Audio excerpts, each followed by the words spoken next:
Welcome to EE Know-How. In this video, we will look at capacitors in parallel and the equivalent capacitance. So, let's look at two capacitors, C1 and C2, parallel to each other. And let's connect them to a voltage source V.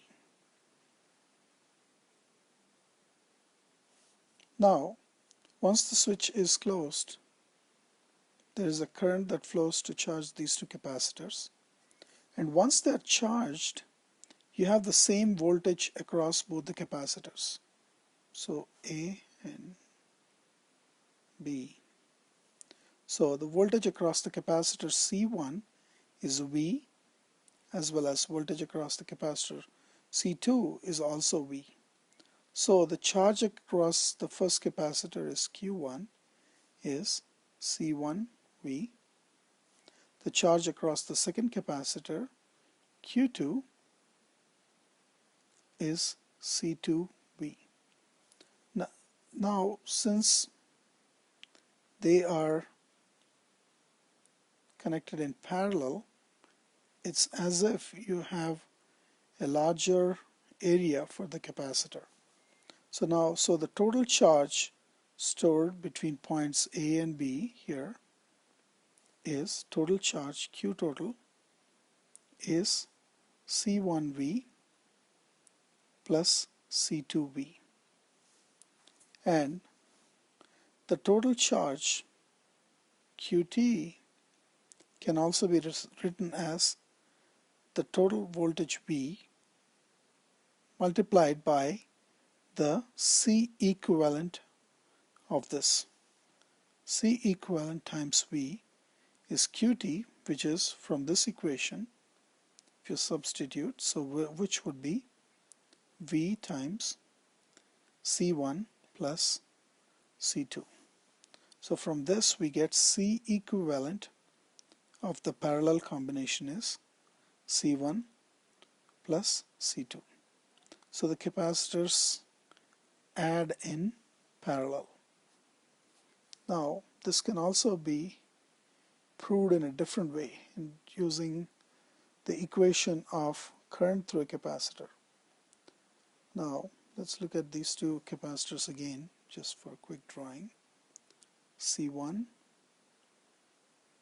and C2. If you look at it in terms of the currents, there is a total current flowing here, and then there is a current flowing through C1, there is a current flowing through C2.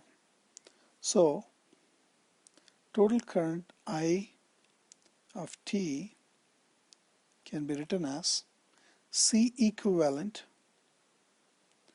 and dV of T over dt. That is the total current I of T coming in. Now let's look at I1 of T, which is the current flowing through the capacitor C1. I1 of T is C1 dV of T over dt.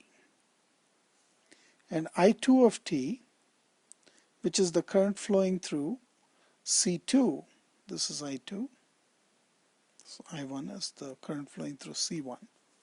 I2 of T is C2 dV of T over dt. Now if you apply Kirchhoff's current law at this node, we get I of T is I1 of T plus I2 of T. So C equivalent dV of T over dt would be, that is the I of T from this here, is I1 is C1 dV of t over dt plus C2 dV of t over dt. From this again we can get C equivalent is nothing but C1 plus C2. So if you add one more capacitor in series, that would add up to, say, you get plus C3 and so on. You can keep increasing the number of capacitors in parallel.